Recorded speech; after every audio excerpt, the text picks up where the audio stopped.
Wisp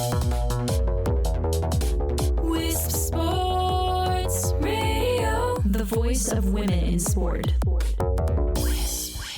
Hello, and welcome to the 7th episode of Behind the Blocks. I'm your host, two-time Olympic swimmer and four-time Olympic medalist, Kaitlin Sandeno. Make sure to follow us on social media at Kaitlin Sandeno and at Wisp Sports.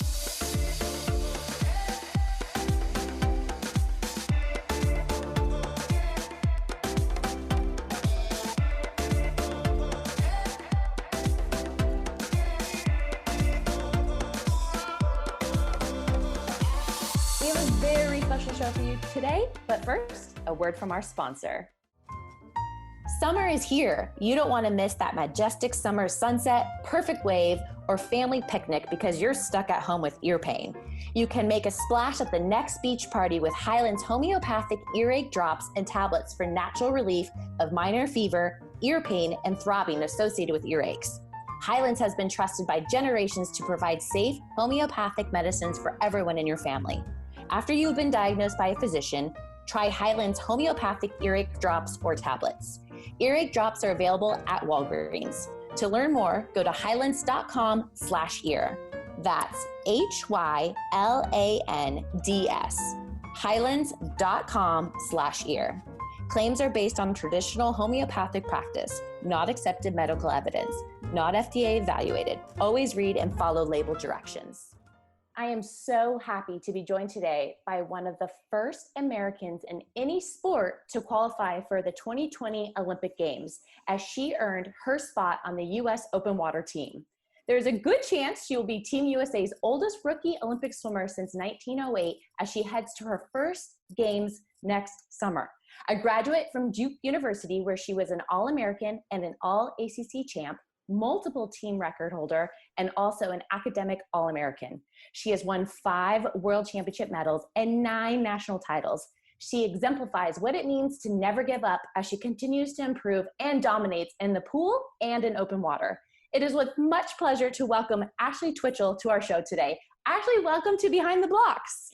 Thank you. Thank you for having me on. I'm so excited. As you shared earlier, you're pretty hot over there in North Carolina right now, but how are you holding up? Yeah, I'm good. I mean, it's been definitely just a long few months in general, but yeah, things are good. Things are good. I'm back in the water, so that's definitely a positive. So as I shared, you and your teammate, Haley Anderson, were the first Americans in any sport to qualify for the 2020 Olympic Games. Amazing. Congratulations. Thank you. When and where did you qualify? So the qualification for open water is quite a bit different than your qualification for pool swimming. So there's 2 kind of rounds of qualification, and the first one is the year prior to the Olympics. So we both qualified at World Championships this past July, so a year ago, almost exactly a year ago in South Korea. Oh my goodness. Now you're over there. You had this incredible race, and you tried to make the team in 2008. You tried to make the team in 2012, and you tried to make the team in 2016. You just qualified. What are your emotions? Yeah, I mean, I've definitely been asked this quite a bit, and I think the first emotion, I think the most overwhelming one, was honestly relief. Touching the touchpad, and there was a little bit of uncertainty just because there were so many women that finished in such a tight pack. And so really from like 4th to I think like 14th or 15th was actually on the scoreboard a photo finish. And so I was like 99% sure I had gotten in that top 10, but I wanted to be like 100% sure before I, celebrated. And so I actually turned to Haley Anderson, who had finished second and won the silver, and said, I got in there, right? And she kind of confirmed it for me, but definitely just a sense of relief. It's been a really long journey and an amazing journey for sure, but there have definitely been some lows in there and some really big disappointments. Like you mentioned, not making the Olympic team on several occasions. And so a lot of relief, and then just excitement, and my parents and my husband were all there, and so to be able to share it with them and celebrate with them was really, really special.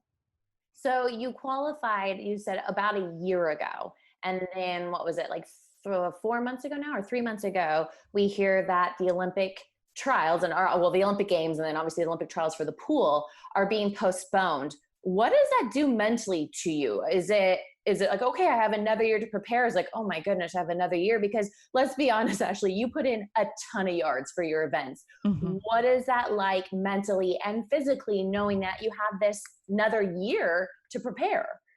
Yeah, I mean, definitely a lot of emotions. So even, even qualifying a year out is definitely a longer wait than most athletes. Have a lot of athletes qualify, just in the weeks or a couple months leading up to the games. And so it was an awesome year. I felt like I was training really well. I was so excited for this summer. And then I was actually in Colorado at the Olympic Training Center when the NBA season got suspended, and then NCAA sports started getting canceled. And so kind of the handwriting was on the wall at that point that the Olympics were at least up in the air.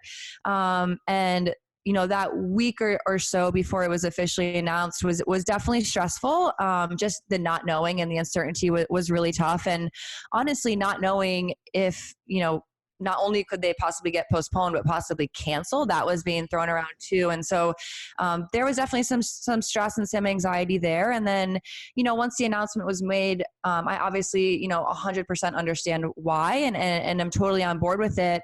And while I definitely am excited to kind of have another year to swim, I still love the sport. So, that's a huge plus. And trying to look at it from that perspective. But at the same time, I was set to retire, now it would have been in 2 weeks, I would have been done. And, had some plans for after swimming. I'm excited to start a family with my husband. And so all of that has kind of been put on hold for a year and very unexpectedly and completely out of my control. So that's definitely been, it's been tough on some days. And so just trying to, kind of deal with those feelings and, not try to kind of hide away from them, kind of let myself feel whatever I'm feeling that day. I feel like I have good days and bad days and just trying to let myself feel however I'm feeling and be okay with that.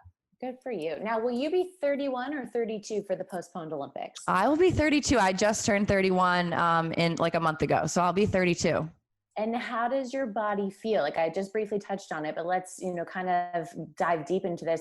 How much are you training, Ashley? Because I know you throw down a lot of yardage. And how does your body feel right now? Yeah. So, I mean, I feel really good. I primarily, so currently I'm training, with a club team, but, in this past year, for the most part, when I'm at home training in North Carolina, in the mornings, I train with one other post grad, and we kind of do our own thing. He's a distance swimmer as well. We swim long course meters. And then, in the afternoons, a lot of the afternoons I swim with the club team. And so it's high schoolers and I feel like they help keep me young. Like when you just said, are you going to be 31 or 32? I'm like, oh my gosh, I can't believe I'm that old, because I'm surrounded by younger kids and they do keep me young, I feel like. But in terms of like physical shape, I feel like I keep getting stronger, and my training has definitely evolved as I've gotten older. I came from a club team, when I was in middle school and high school, that did not do a lot of yardage. We only did singles. I never did any dry land or any weights. And then when I went to Duke, I started doing doubles. I started adding in spinning and dry land. And so that was a big change for me. And I dropped a lot of time in college. And then I moved out to Mission Viejo, California. And that was another big jump in training for me. We were doing my first full week out there. We did 100,000 meters, which for me was like, it was crazy, like 10 practices of over 10,000 meters each.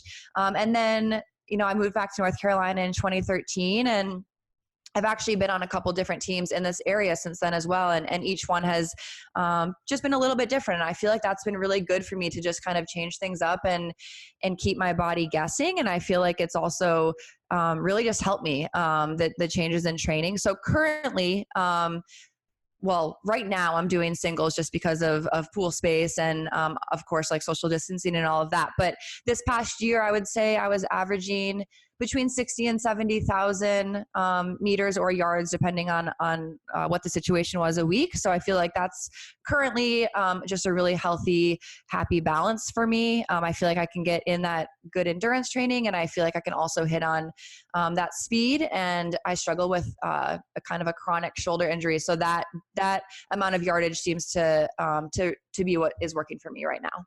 Your sweet spot. Yes. Yes. Now, do you have some type of open water that you're able to train in right now? Or are you strictly training in a pool?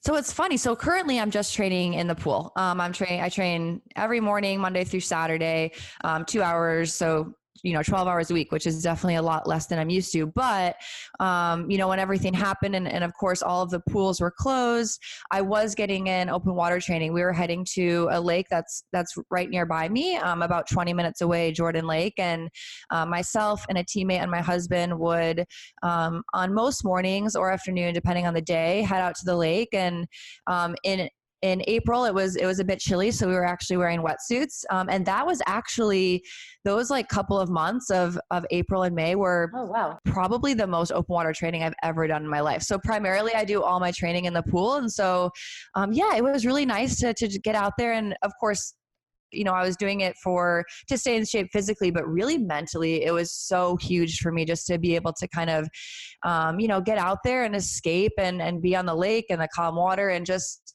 there was, and there still is a lot going on. And so just to have that kind of mental escape for, an hour or so was really, really nice. Now, is your husband swimming with you, or is he like on the stand-up paddleboard or a kayak? What's your husband's background? So his background is not swimming. He was a soccer player. Oh, wow. And then he started master swimming, a little bit before I met him, but his profession is in the kind of pool industry. So he has a pool management company. So he's always been around water and involved with water. And he he does masters now pretty much every day. And so when we were in the lake, he was swimming with us every day. He's a champ. He did like 3 to 5K with us every day. Yeah. That's so cool. Now, are you guys competitive or just supportive during this? No, not really. He's supportive. And if I'm like ever alone for like a practice in the pool, he's such a trooper. He'll like hop in and do like 6,000 or 7,000 yards with me. Yeah. So he's great. So special. Well, rock star husband right there. Yeah. And then, so this summer was supposed to be, we were supposed to be done with the Olympic trials for pool swimming. Your plan was to go to Olympic trials for pool, correct? Right? Yeah. Yeah. So like I said, I was out in Colorado when everything, kind of happened in March. So my plan at that point, I was going to go to the Tier Pro Swim Series that was going to be in Mission Viejo, which I was super excited to, go back to kind of like my old stomping grounds. I love that pool. I love, Orange County in general. So I was excited for that. And then back home to North Carolina for a little bit of training, and then was supposed to head to the Seychelles actually for an open water race, which I was really excited about. And that was kind of going to be like an acclimation for the heat of Tokyo. The Seychelles was supposed to be really warm as well, both water and air. And then was going to go back to Colorado for a little bit of altitude training before heading to Omaha for pool trials. So obviously all that changed really fast, but that was kind of what the plan was before everything happened. Now, is the plan to still go to the Olympic pool trials next year? Yeah, definitely. So I love, I love I love training in the pool, but I love competing in both. I feel like it's really helped me, especially with how long I've been swimming. I feel like, I do a pool competition or a pool meet, and I'm ready to get out into the open water. And then I do an open water race, and I'm like, okay, I'm ready to get back into like my own lane in the pool and have my own space without all these people on top of me. And so, it's really helped me to be able to kind of bounce back and forth between the two. And it's super exciting that the 1,500 has been added for the women for the Olympics. So I'm excited to give that a shot in Omaha. And I'm not sure, I might do the 800 and 400 kind of, that's still up in the air. That was up in the air for this year as well. So that's definitely, the plan. That's incredible. So now, has there only been one female that has qualified in both open water and pool? Is that Chloe Sutton? Is that right? Yes. That's the goal, right? Make it in both. Yeah. And what would that timeline be like at the Olympic Games if you were to qualify for both? How does the schedule line up? Yeah. So the 1,500 for the women would be at the beginning, and then open water is like at the, after pool has concluded. So there'd be a good amount of time in between, which I feel like would be really nice. And I don't love a lot of rest or a lot of taper. I wish I did. I should say I don't perform well on a lot of taper or a lot of rest. And so I feel like it would be helpful to have a first event and then go to the open water. And I feel like I had a little bit of a trial run, although it was kind of flip-flopped. But at World Championships this past summer, I did the 10K and the 5K, and then the team 5K open water. And then I headed over to the pool competition. I did the 1500 in the pool. So, and I feel like, and I feel like I performed well, and I actually won a best time in the 1500 in the pool, which I really didn't know what to expect after all of that open water racing. So, I love racing. I love racing in pool and open water. So to be able to do both would definitely be a dream come true. Well, I mean, as you know, I was a distance swimmer, but my mind is still blown by the distance that you do and how much you do. And what specific races have you qualified for open water at the Olympics? So at the Olympics, there's just the 10K. World Championships, we have the 5K, the 10K, and the 25K, which I've done once. And I'm glad I did it, because I can say I did it, but I will probably never do a distance like that again. And how long does the 10K take you? It's usually right around 2 hours. So of course, like depending on currents and all that kind of stuff, but usually, for the women, it's usually right around 2 hours. And Ashley, how do you prepare for the uncertain elements that you're going to be in? I mean, each body of water is different, and you're talking about temperature, and then there's the water temperature, the air temperature. I mean, how do you prepare for that? Yeah, I mean, I think every race I've done, I feel like I get a little more comfortable with just kind of expecting the unexpected. When I first started open water, that was definitely a huge adjustment for me, and I'm still learning for sure.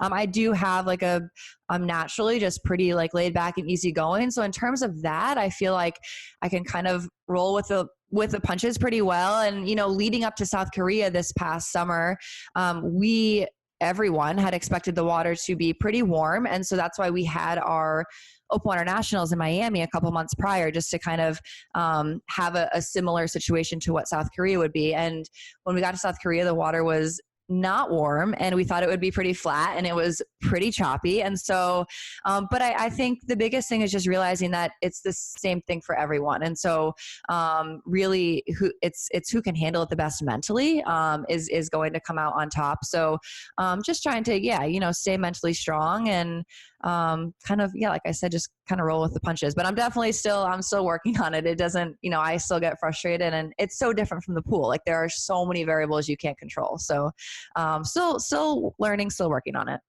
Well, and like you said, still learning. And I feel like I'm still so new to the open water sport. And I feel like a lot of our listeners may be too. Now, what's the policy with your race suit in open water? Can you wear a wetsuit? You can't wear a wetsuit. What do you guys race in?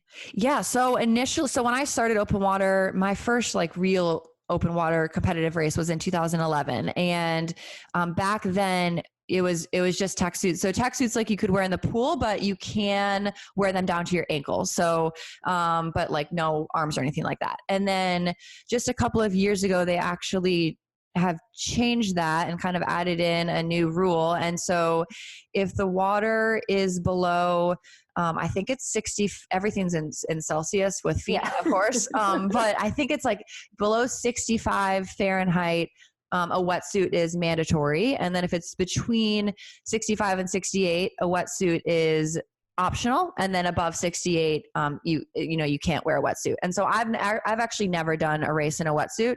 And they have to be full sleeve wetsuits. So I'm just a little nervous about, my shoulder doing a 10K. That's a long way to swim in a wetsuit. But Tokyo will be very warm. So we'll just definitely be wearing, your normal tech suit like the pool, but down to the ankle.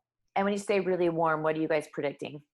So we went out there for the test event this past August, and the water was we swam a test 5K essentially, and we swam in the morning early, and I want to say the water was 86, 87. So So definitely really warm. Yeah. And I know, triathlon is doing their race in the same venue. And so Tokyo has said, they're going to do everything they can to cool the water down, and whatever way that is, it's kind of beyond me. I have filters or aeration or something like that. But yeah, I had plans to acclimate it as best I could for the heat, for sure.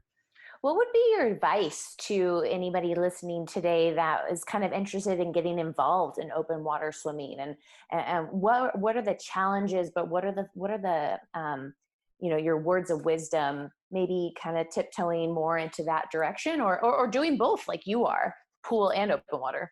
Yeah, I mean, I would definitely just say give it a shot and give it a few shots. So my first open water race was the summer after my junior year of college. And I had always, I had been a distance swimmer, and I grew up vacationing in Florida and Cape Cod with my family. And on those vacations, my dad and myself would always go on open water swims, really just for fun. I part of it was just because I was out of the water training in the pool, obviously. And so just to stay in shape a little bit, but it was just something we loved doing together. And so I always had good memories of swimming in open water. And I always did the Swim Across America event in Long Island as well. And I loved that. So I thought, well, why not go to Open Water Nationals and give it a shot competitively? And I went out there and I was clueless. I didn't know that you had to feed. It was in Long Beach, California. So the water was like 60 or 61. And I was not prepared for that. And I was a distance swimmer, but I had definitely never done 10,000 meters straight without stopping. And so kind of the culmination of all that kind of led me to disaster. I think I finished like second to last, maybe last. I don't even know. I really don't remember the second half of the race. I think I was probably slightly hypothermic. And so getting out of that race, that was the 10K, and then the 5K was set to be 2 days later, which I was entered in as well. And, my coaches and my parents were kind of like, you don't have to do the 5K, like maybe open water just isn't for you, but in like the nicest way possible. But I knew that if I didn't get in and do that 5K, I would probably never touch open water again. So I did the 5K, obviously half the distance, half the time in the water. There's no feeding in a 5K. And so it went a lot better. And I felt a lot better about it. And then actually that next year, right after I'd graduated, I was invited to the open water select camp. And there they taught us so many things about feeding, about drafting, about, turns, strategies, all of that. And it was really just a couple days, but just learning about those few things helped me so much. And at the kind of the culmination of that camp was that year's Open Water Nationals. And that's when I ended up placing third and making my first ever international team for Shanghai, China for World Championships later that summer. So it definitely was a learning curve. And like I said earlier, I'm still learning. There's so many variables in open water. I don't think if I did it for the rest of my life, I still wouldn't be done learning. So give it a shot. And if you don't love it, or even if you don't like it, or maybe if you hate it the first time, give it one or two more times, and it might grow on you. And I just feel like it's so fun. I mean, it has some elements of the pool racing, obviously, but there's some differences too. And the races are really fun. It's definitely a little bit more of a relaxed atmosphere, usually like on a beach. So there's not too much to complain about there. I've traveled to some absolutely amazing and beautiful places to race. So there's definitely, I'm so happy I got into it almost 10 years ago now. Wow. Now on a scale of 1 to 10, how physical is it out there? So in our domestic races, it's really not bad. I feel like everyone, respects each other, and for the most part, you have kind of your own space. Of course, you're going to bump into people. Bump. Yeah, bump. That's kind of like the nature of the sport.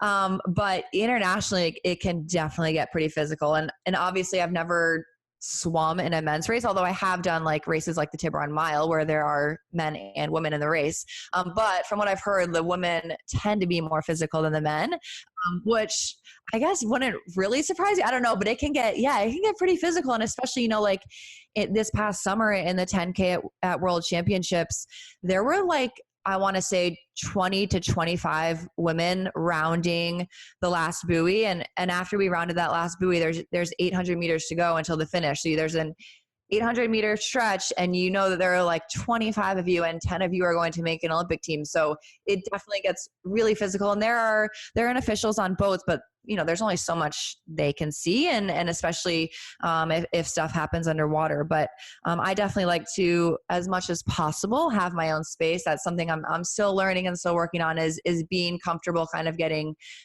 shoved and pushed around. But yeah, it can definitely get pretty physical. But you get more used to it as it goes on for sure. So there has to be rules, right? Or is it just like etiquette, or what are the officials looking for? Like you can be disqualified for something? You can, yeah. So you can't intentionally impede someone. So whether that is like swimming over someone's back or like purposely swimming right in front of them, you of course can't like grab someone's leg and tug them back or something like that. And so there are kind of like in soccer, there are yellow flags and red flags. And so they'll like hold up if it's a yellow flag, they'll hold up a yellow flag and then a white, we all get marked with numbers on our arms and our back. And so they'll hold up on a whiteboard the number of the person and the color flag. And so you essentially get a warning. And then they'll do their best to get your attention so that you're aware that you have a warning. And then if it happens again, you'll get a red and you're essentially disqualified. So Wow. It's a lot different than the pool in that aspect. Have you gotten a yellow or a red?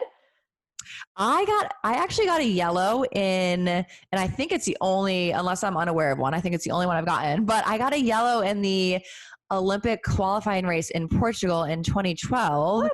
Yeah. And they actually, so the US coaches like asked the officials after what it was for, and they really couldn't even say. So I'm not sure what it was for, but it was just a yellow. But I try to stay, I like to have my own space, some clean water. So Now explain to me the process of feeding while you're swimming, and what is it that you're eating and what do you prefer and how does that work?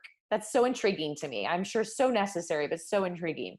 Yeah. So typically in a 10, so we only feed in a 10K or up. So in a 5K, we don't feed at all. So in a 10K, I'll usually stop you have an opportunity to feed at every lap. So every race is different. So some 10Ks are 4 2,500 meter loops and some are 6 mile length loops. And so basically on every loop, there will be a feeding station of some sort, whether that's like a standing dock or a boat out in the middle of the course. And then each swimmer has a feeder on that feeding station, and they will have a feeding stick that it's like 10 to 15 meters long, I think.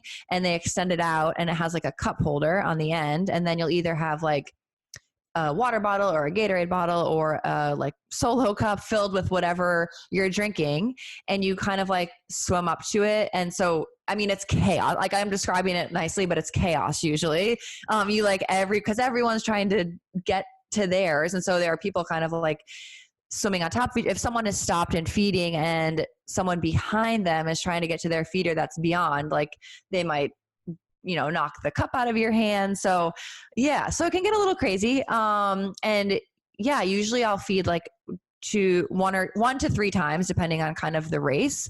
And I'll just have like a sports drink of some sort. And then usually like, the goos, like we'll have those added into the drink. And I'll also like chug like something of that sort right before the race as well.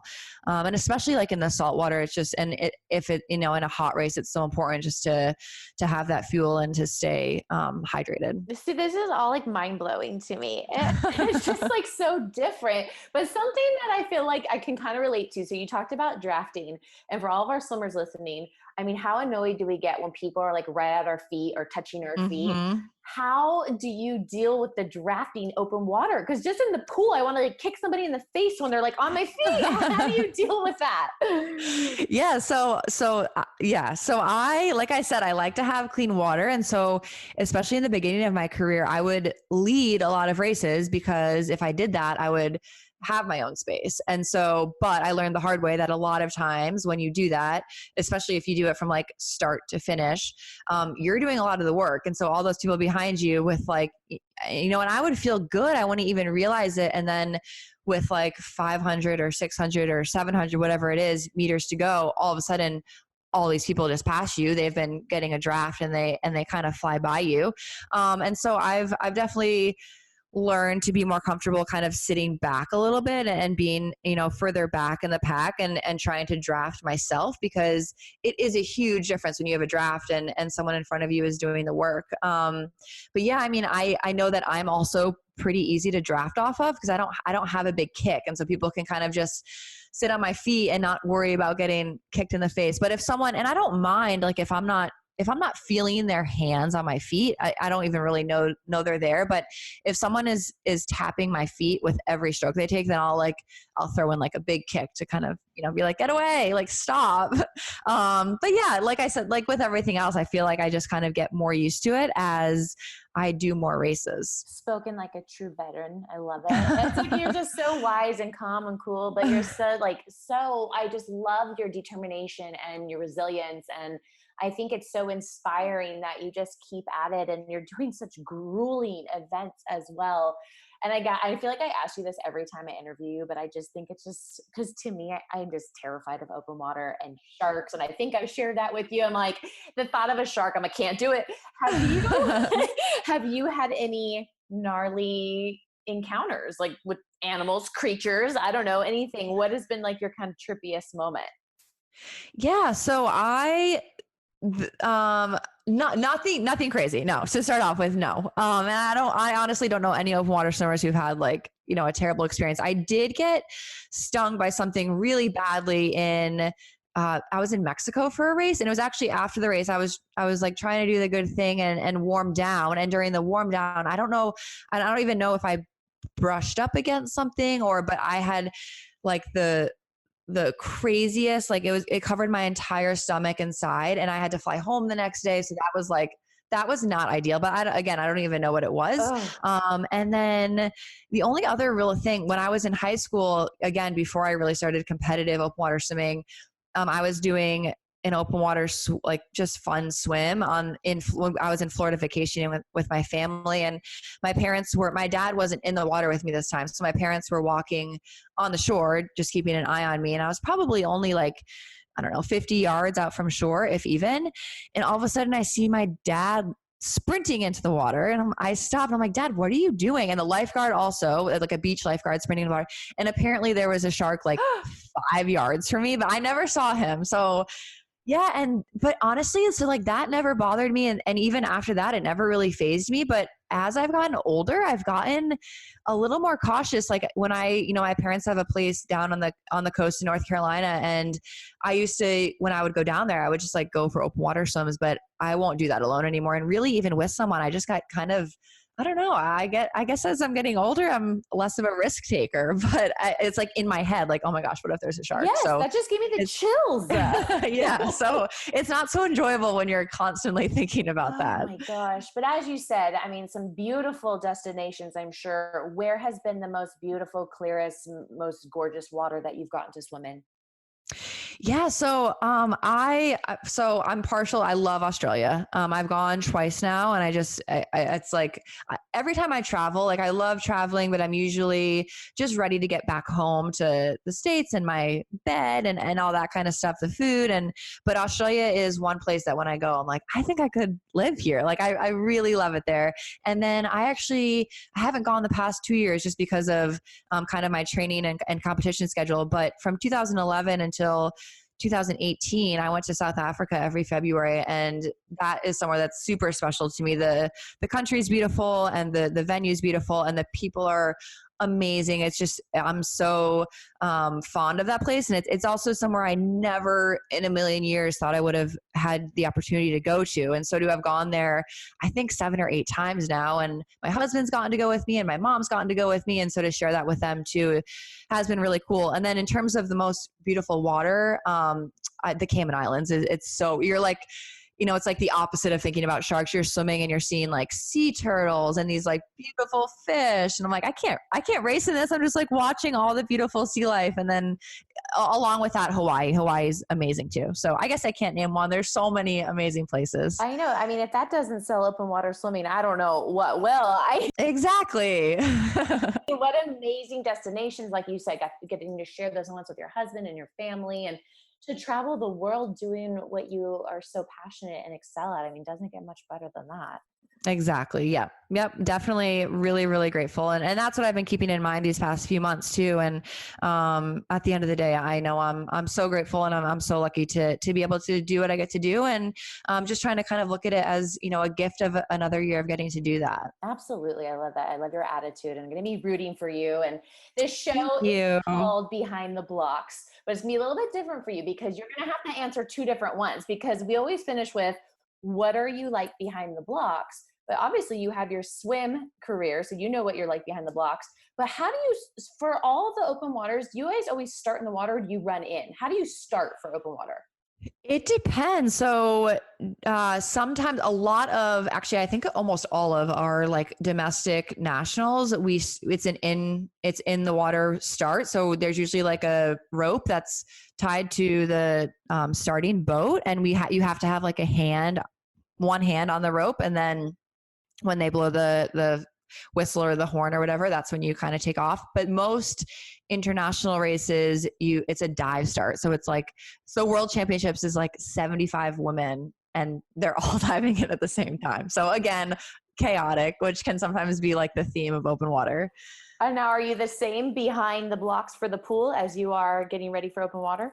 Do you feel like you're the same behind the blocks? And what is that like? Yeah, I think I am. I mean, I'm, like I said earlier, I'm pretty easygoing. I'm pretty relaxed. Of course, I get nerves. And I've kind of learned to, still working on it, but channel those nerves correctly, and really, leading up to a race, whether it's open water or the pool, I just try to enjoy it and remember that this is, the racing is the fun part, and all the hard work is kind of behind you. And so as much as possible, obviously there are pressures and you want to perform well, but as much as possible, just relax. And I know that's how I perform and compete best, is when I'm relaxed and just enjoy myself. So that's kind of the mindset I try to get myself into leading up to a race, whether it's open water or pool. That's so incredible. And you have one more year to enjoy and prepare. And again, Ashley, all the congrats in the world. I'm so proud of you.